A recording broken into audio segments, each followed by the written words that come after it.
देखिए, अब तक वर्णमाला के भाग 3 पढ़ाए। आज वर्णमाला भाग 4। भाग 4 में आज आपको पढ़ाएंगे स्वरों का अन्य वर्गीकरण। इसमें पहला है वर्गीकरण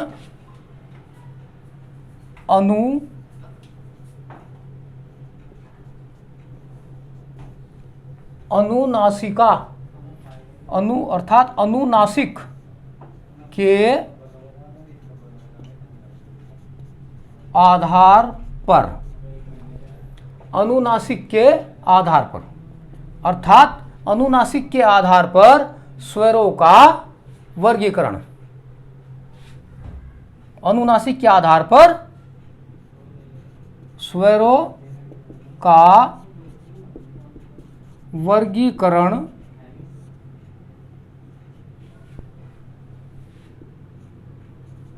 दो वर्ग हैं।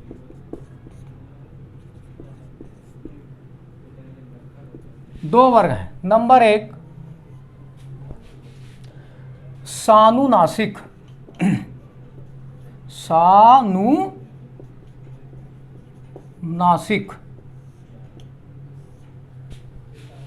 जिन स्वरों के उच्चारण में जिन स्वरों के उच्चारण में नासिका की सहायता ली जाती है। जिन स्वरों के उच्चारण में नासिका कहते हैं नाक को, अंदर से जो हवा निकलती है नाक के साथ निकलती है, मुख और नाक से। जिन स्वरों के उच्चारण में नासिका की सहायता ली जाती है,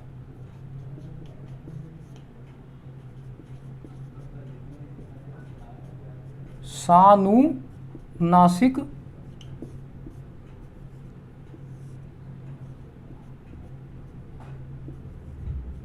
कहे जाते हैं।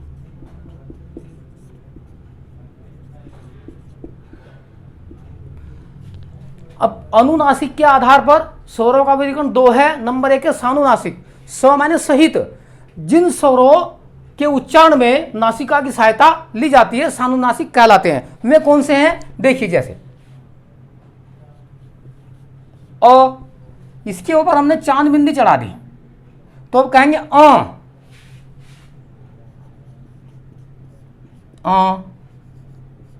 ई,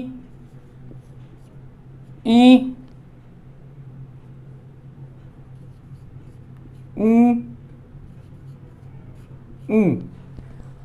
ये इस प्रकार से आदि जितने भी स्वर हैं उनके ऊपर चांद बिंदी चढ़ जाए तो वो नासिका की सहायता ली जाती है उच्चारण में। आ, ई, ऊ। कैसे? उदाहरण के लिए मैं समझा देता हूं। जब हम लिखते हैं ऊंट तो यहां चांद बिंदी चढ़ा दी जाती है तो इस स्वर ऊंट, इस तरह से।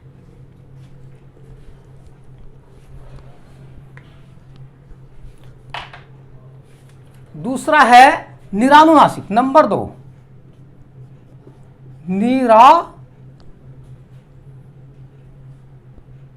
निर्नुनासिक। दूसरा भाग है निर्नुनासिक, अर्थात नी मैंने बिना, नी अनुनासिक, अर्थात बिना नाक की सहायता के जिन स्वरों का उच्चारण होता है उन्हें निरानुनासिक कहते हैं। जिन स्वरों का उच्चारण नासिका की सहायता, जिन स्वरों का उच्चारण बिना नासिका की सहायता के होता है निरानुनासिक कहलाते हैं। अनुनासिक कहलाते हैं। जैसे कौन से हैं? ओ, आ, ई,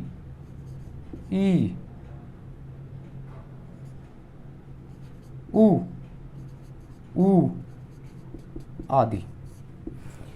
अब आपने ऊपर देखा सानुनासिक अ, आ, ई। ये क्या है? निर्नुनासिक अ, आ, ई, उ। अब प्रश्न आता है निर्नुनासिक स्वर है तो ये होंगे, इनमें से कोई सा होगा? और प्रश्न आता है सानुनासिक स्वर है तो चांद बिंदी लगा हुआ स्वर होगा, वही आपका उत्तर होगा। जैसे उदाहरण की दृष्टि से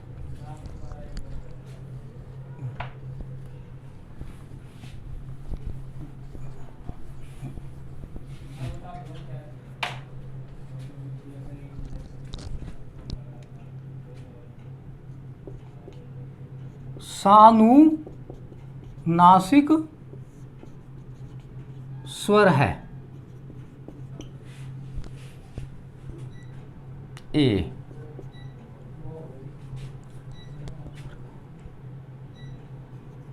ओ, बी, सी, ई, डी, ओ। अब सानुनासिक अर्थात नासिका की सहायता लेकर के स्वर का उच्चारण कौन से का हो रहा है? आप देखें अ, ई, ओ, ये बिना नासिका की सहायता के हो रहा है इनका उच्चारण, और ऊ इसका हो तो उत्तर आपका बी होगा। इसी तरह के प्रश्न आता है इस पर।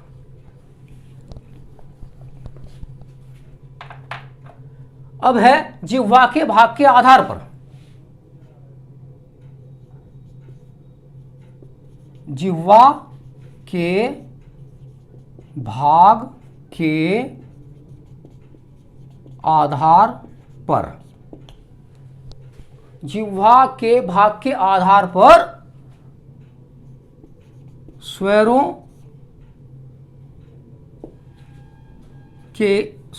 के 3 वर्ग हैं। नंबर 1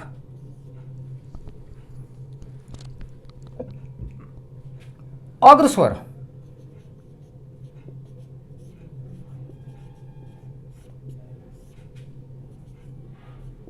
इन स्वरों के उच्चारण में जिह्वा का अग्रभाग ऊपर उठता है।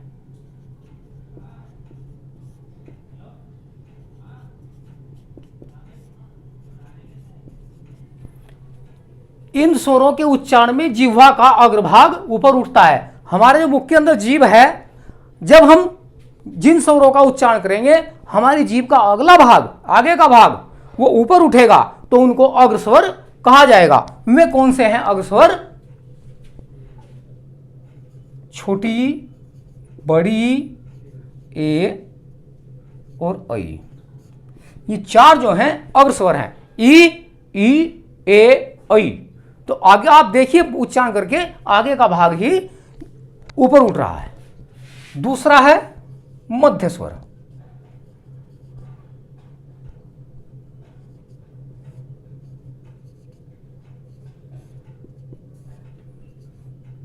इन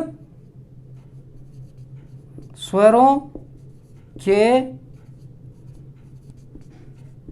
उच्चारण में जिह्वा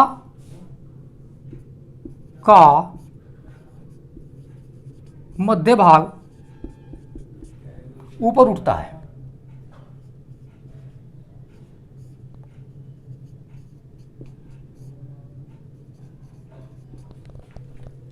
अब मध्य स्वर कौन से हैं? जिन स्वरों के उच्चारण में हमारी जिह्वा का बीच का भाग, मध्य भाग ऊपर उठता है, उनको हम मध्य स्वर कहते हैं। वो आपका है अ। अ जो स्वर है इसका उच्चारण करते समय हमारी जीभ बीच में से ऊपर उठती है अ, आगे से थोड़ी पीछे हटती है और बीच का भाग ऊपर उठ जाता है। इसको कहते हैं मध्य स्वर।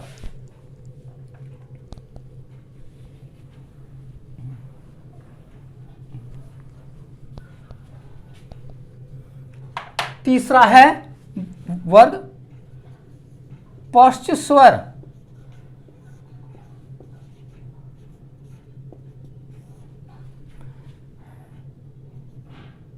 इन स्वरों के उच्चारण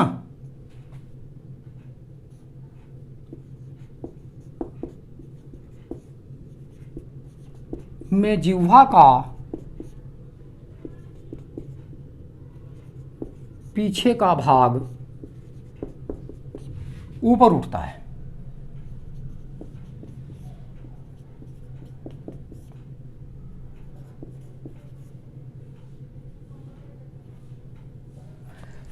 इन स्वरों के उच्चारण में जिह्वा का पीछे का भाग ऊपर उठता है। जब हम स्वरों का उच्चारण करते हैं तो जिह्वा का पीछे का भाग ऊपर उठ जाता है, आगे से थोड़ी पीछे हट जाती है। आ, ऊ, बड़ा ऊ, ओ, औ, और एक ध्वनि यह है आ और ओ के बीच की ओ, इसको आगत ध्वनि कहते हैं। आगत ध्वनि, आगत ध्वनि का मतलब है जो दूसरी भाषा से हमारी हिंदी भाषा में आई है या अंग्रेजी से आई है हमारी भाषा में। जैसे हम लिखते हैं डॉक्टर, तो ना डा ना डो ये लग जाता है, तो डॉक्टर वो यही है डॉक्टर। तो ये स्वर हुए आपके जिह्वा के भाग के आधार पर स्वरों के 3 वर्ग हैं, अग्रस्वर, मध्य स्वर, पश्च स्वर। समझ में आ गए होंगे। प्रश्न इसी तरह से आता है, पूछ लिया जाता है मध्य स्वर है तो वही 4 ऑप्शन आएंगे, ए, बी, सी और डी। ई, ऊ, ओ, ओ। तो मध्य स्वर, आप झांटिए मध्य स्वर मैंने पढ़ा दिया। जिस स्वर के उच्चारण में हमारी जिह्वा का मध्य भाग बीच का भाग ऊपर उठता है मध्य स्वर है, वो है अ। उत्तर होगा डी।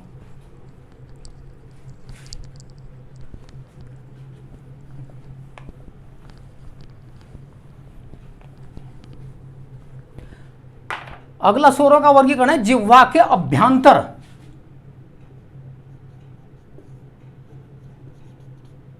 जिह्वा के आभ्यंतर, जिह्वा के आभ्यंतर पर्यतानुसार, पर्यतनानुसार।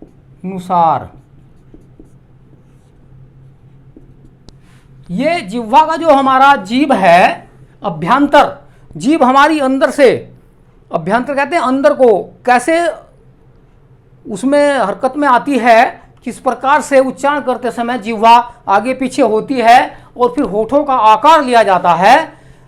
मुख की मुद्रा उसी जिह्वा के आधार पर ही बदलती रहती है। इसमें इसके वर्ग हैं 4 वर्ग हैं।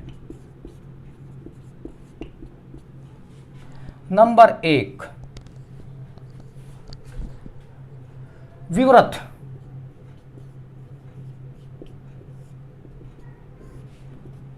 जिन स्वरों के उच्चारण में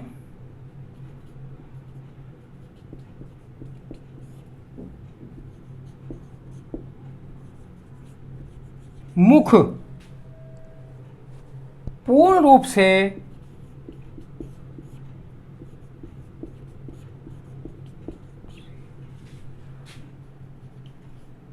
खुला रहता है।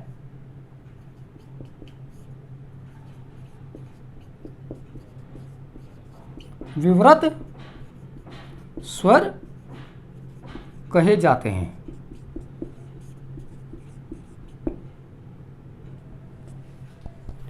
जिन स्वरों के उच्चारण में मुख पूर्ण रूप से खुला रहता है वो विवृत स्वर कहे जाते हैं। वे कौन से हैं? ओ,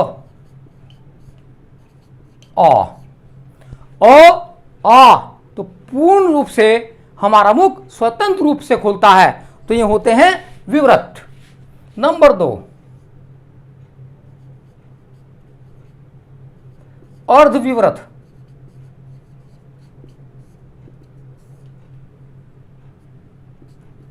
जिन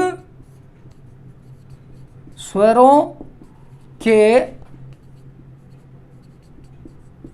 उच्चारण में मुख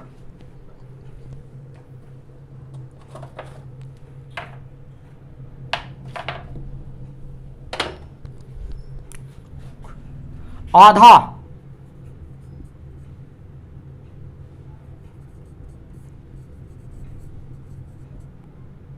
खुलता है,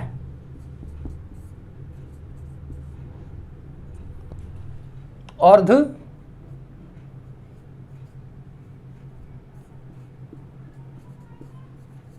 विवृत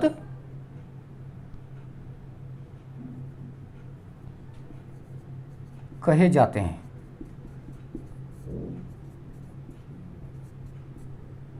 इनमें आधा खुलता है मुंह, विवृत में पूरा खुला आ, और अर्धविवृत में आधा खुला। वे हैं आपके ऐ और औ, ऐ औ, ये दोनों अर्धविवृत कहे जाएंगे।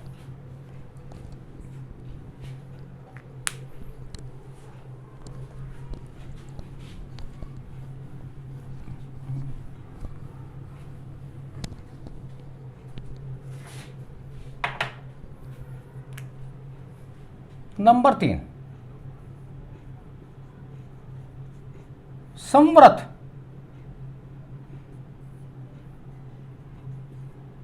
जिन स्वरों के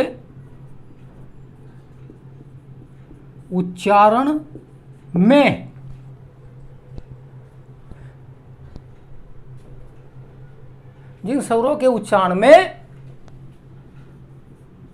मुख द्वार बंद सा रहता है, बंद सा, बंद नहीं, बंद सा रहता है,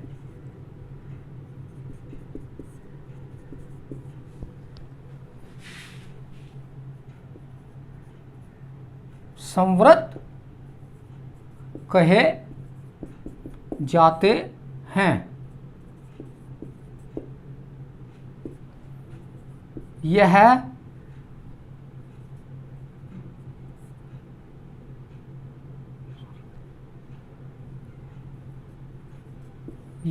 ये विवृत के विपरीत हैं। जैसे वे कौन से हैं?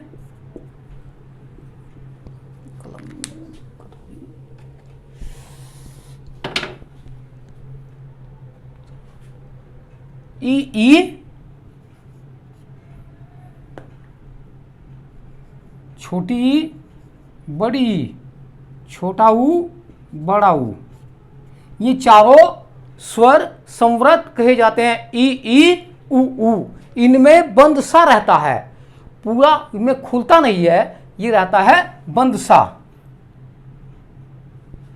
इनमें बंद सा रहता है। फिर है नंबर 4, अर्ध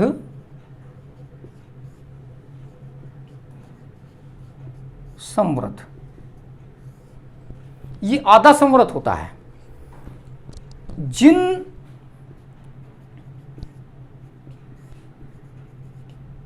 स्वरों के उच्चारण में मुख द्वार संक्रासा,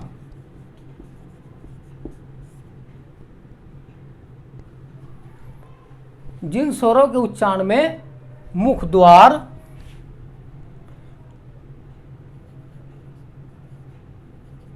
अर्ध संकरा सा रहता है, अर्ध संवृत कहे जाते हैं।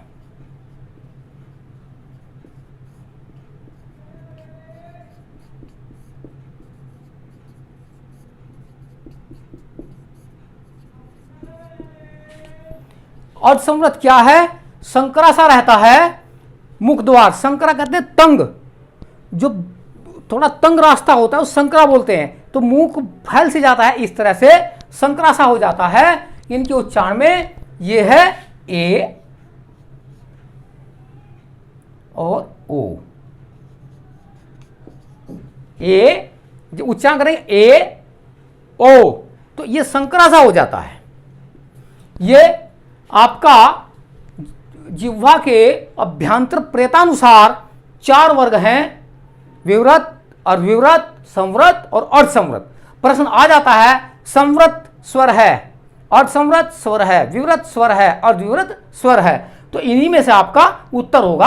आप अच्छी तरह इसको पढ़ लेना, क्योंकि जो हमारी प्रतियोगी परीक्षा अर्थात कंपटीशन एग्जाम जो होता है उसमें इसी तरह के प्रश्न बहुत ज़्यादा आते हैं, जहां पर हम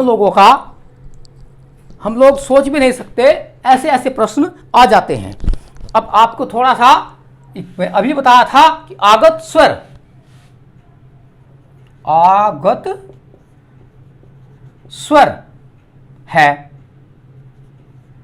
तो आगत स्वर क्या है?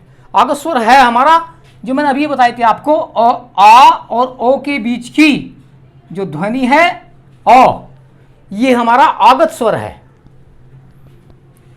यह है अंग्रेजी से हिंदी में प्रयोग हुआ।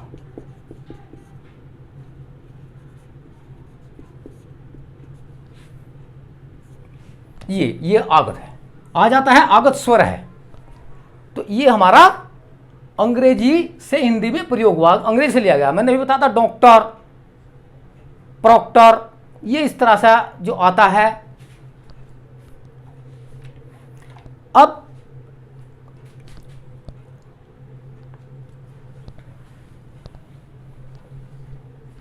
एक है अनुनासिक,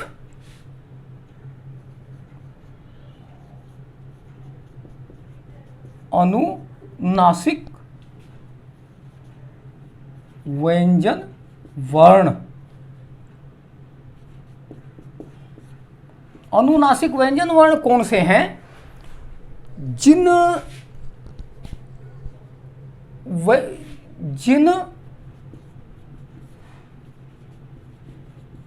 व्यंजनों का उच्चारण मुख के साथ नासिका से होता है।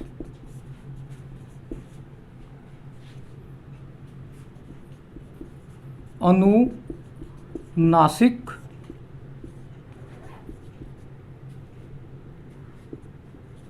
व्यंजन वर्ण कहलाते हैं।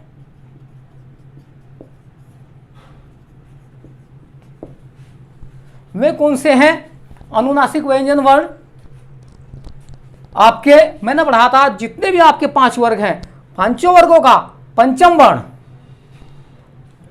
यथा, जैसे ङ,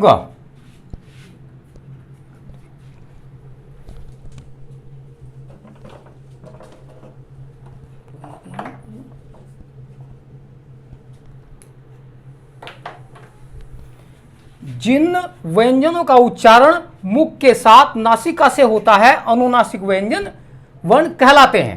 यथा, यथा कहते हैं जैसे। ङ,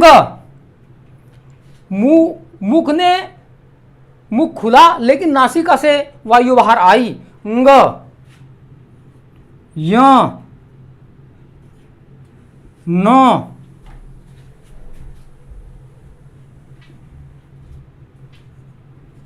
न, म।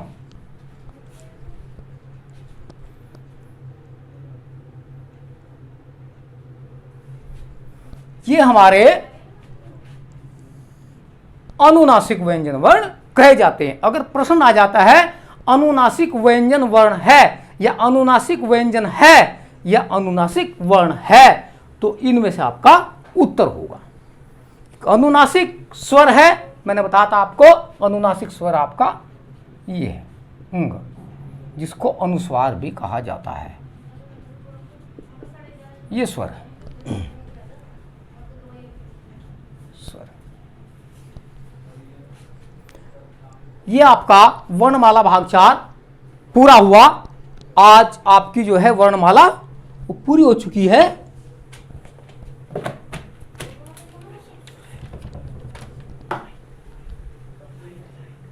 अच्छा,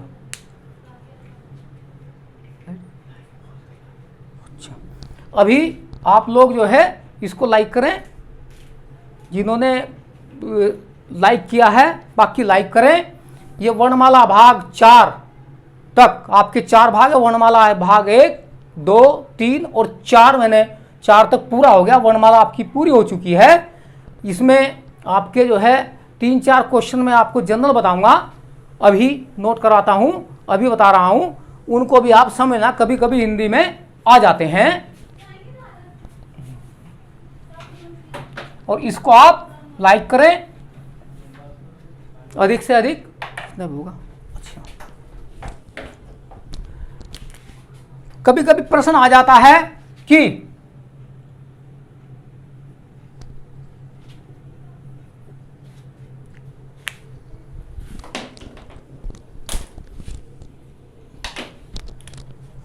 हिंदी है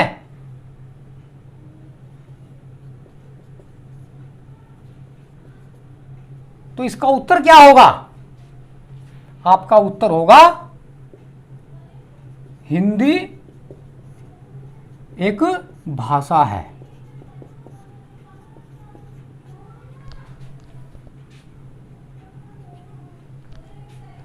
फिर इससे प्रश्न बन जाता है कि भाषा है। अब भाषा है तो उत्तर आपका होगा विचारों का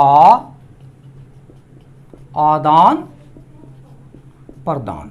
बिल्कुल शॉर्ट में संक्षिप्त उत्तर आएंगे। वैसा तो है कि भाषा किसे कहते हैं, अगर ये आता है तो उत्तर आपका होगा आपसी विचारों के आदान प्रदान के माध्यम को भाषा कहते हैं। तो लंबा बन जाएगा आपका उत्तर और प्रश्न भी।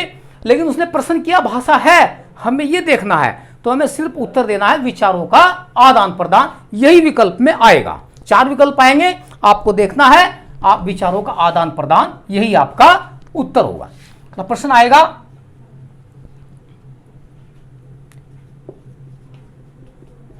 देवनागरी है, उत्तर होगा आपका हिंदी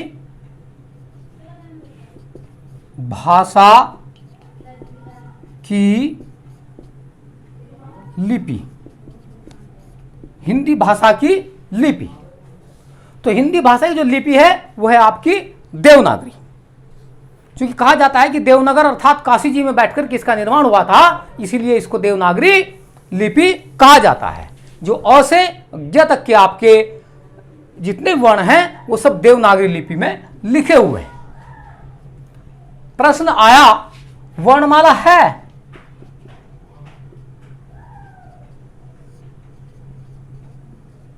उत्तर क्या देंगे?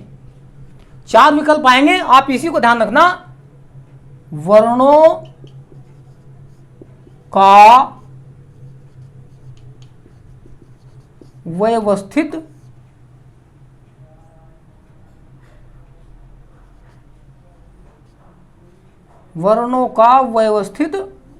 समूह, यह आपका उत्तर होगा। वर्णमाला है, वर्णों का व्यवस्थित समूह, यह आपका उत्तर होगा। तो हिंदी है तो उत्तर हिंदी एक भाषा है, भाषा है विचारों का आदान प्रदान। जब हम अपने विचारों का आदान प्रदान करते हैं, हम दूसरों के विचार सुन व समझ सके और हमारे विचार दूसरे सुन व समझ सके, उसी को भाषा कहते हैं। वो विचार किसी भी भाषा में हो, अंग्रेजी में हो, उर्दू में हो, तुर्की में हो, फारसी में हो, अरबी में हो, हिंदी में हो, संस्कृत में हो।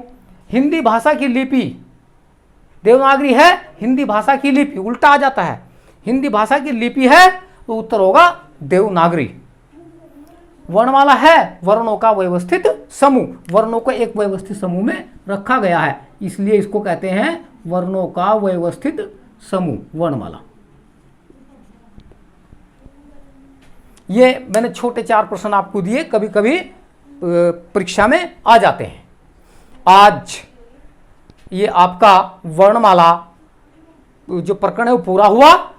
इसमें ये छोटे 4 प्रश्न मैंने बताए, इसको आप लाइव करें तो बहुत अच्छा आपको लगा होगा, तो लाइव करें। इसके बाद अगली सीढ़ी में आपको शब्द रचना अर्थात शब्द विचार पढ़ाए जाएंगे। वो है आपके रूढ़ि शब्द, यौगिक शब्द और योग रूप शब्द, उस पर अगला प्रकरण चलेगा।